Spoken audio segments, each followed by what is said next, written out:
Sa ngayon po, laganap din po ang online selling scam po, lalong-lalo na po ngayong holiday season po. Marami po mga nagpapanggap na cyber criminals po, mga scammer po na nag-aalok po ng mga promo deals online, mga sales, ng mga too good to be true na offers po para makahikayat po ng kanila pong buyer para po kumuha po ng kanilang produkto o services po, at once po na makapagbigay na po mga buyer po ng pera, pagdating po sa kanila yung mga idinideliver pong items ay hindi po pala pasok doon po sa criteria or features or qualities na pinopost po nila. Ito po ay hindi po angkop doon po sa kanila po advertisements po. Ayun, oho. Ano naman ang panloloko sa ganito? Ibig sabihin, nangangako doon sa kanilang mga produkto. Pagkatapos, pagbili ng isang buyer, ano po nangyayari, Ma'am Dessa?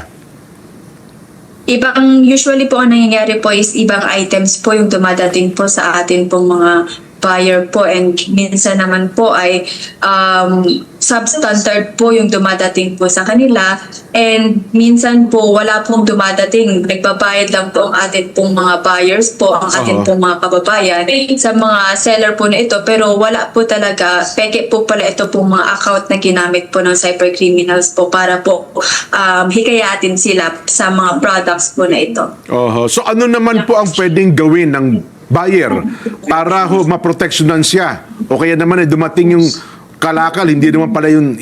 So ano dapat na mga gagawin ng isang tao? Mas mainam po na bumili po tayo ng mga items po sa mga physical stores po para po maiwasan po natin ang mabiktima po ng mga ganitong scams po, online selling scam po, online po. At kung hindi din naman po natin maiiwasan na bumili po talaga online, ay siguraduhin po natin na ito pong mga stores po na pagbibilhan po natin ay totoo, legitimate, verified po ito, at maganda po yung mga reviews po na nakukuha po nila mula po sa iba din pong mga buyers, and marami pong mga interactions po galing po sa buyers and then sa sellers din po, para masiguro din po natin na totoo po itong mga shopping malls and stores po na makikita natin online. Pero kung halimbawa na-consummate po, naganap yung krimen, nakabili siya, tapos iba yung na-order, meron ba akong dapat gawin para mahabol ko yung seller, Ma'am Dessa? Yes po sir, based po sa pwede po tayong makipag-contact po sa kanila to request for a refund po or exchange po ng item po. And once po na hindi po nila, wala pong response na galing po sa kanila, maaari po kayong tumulog po ang ating pong mga kababayan sa PNP Anti-Cybercrime Group po para po i-report po ang ganito pong insidente. Ayun. Sa ngayon po, dumarami rin yung ganyan.